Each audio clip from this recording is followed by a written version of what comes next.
নমস্কার বন্ধুরা, মিতার আদুরে রান্নাঘরে সকলকে জানাই স্বাগত। আমি আজকে রান্না করে দেখাচ্ছি নিরামিষ পটল পনির আলুর তরকারি। তার জন্য আমার লাগছে পটল টুকরো করে কাটা, আলু টুকরো করে কাটা, পনিরের টুকরো, টমেটো বাটা, কাঁচা লঙ্কা শুকনো লঙ্কা একসঙ্গে বাটা, হলুদ, নুন, চিনি, গরম মশলা, ঘি, গোটা গরম মশলা, জিরে, তেজপাতা। প্রথমে আমি কড়াইতে তেল গরম করে পটলগুলো ছেড়ে দিলাম। পটলের ওপর নুন হলুদ দিয়ে নেড়ে তার মধ্যে আমি আলুর টুকরোগুলো ছেড়ে দিয়ে কিছুক্ষণের জন্য ঢাকা দিয়ে দিলাম। ঢাকা খুলে ভাজা ভাজা করে তার মধ্যে পনিরের টুকরোগুলো ছেড়ে দিলাম। পনিরের টুকরোগুলো দিয়ে সকল সবজিগুলো ভালো করে ভেজে তুলে নিলাম।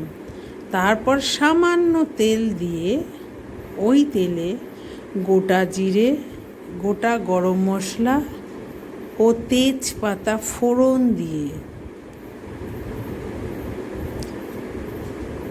তার মধ্যে জিরে বাটা, শুকনো কাঁচা লঙ্কা বাটা দিয়ে নেড়ে টমেটো বাটা দিয়ে নুন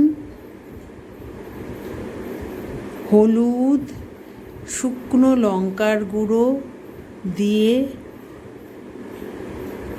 কিছুক্ষণ নেড়ে কষিয়ে নিলাম।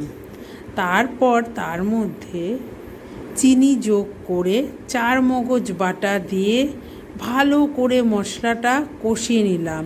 মশলার থেকে তেল ছেড়ে আসলে তার মধ্যে আগের থেকে ভেজে রাখা পটল পনির আলুর টুকরো দিয়ে কষিয়ে নিয়ে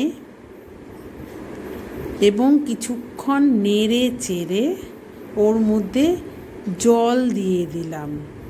জল দিয়ে সেটা কিছুক্ষণের জন্য সেদ্ধ হওয়ার জন্য ঢেকে দিলাম।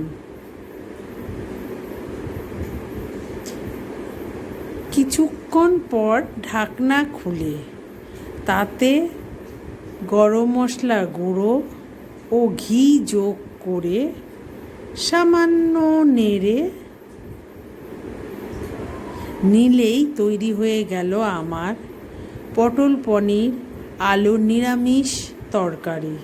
আমার ভিডিওটি ভালো লাগলে লাইক শেয়ার কমেন্ট করবেন এবং আমার চ্যানেলটিকে সাবস্ক্রাইব করবেন।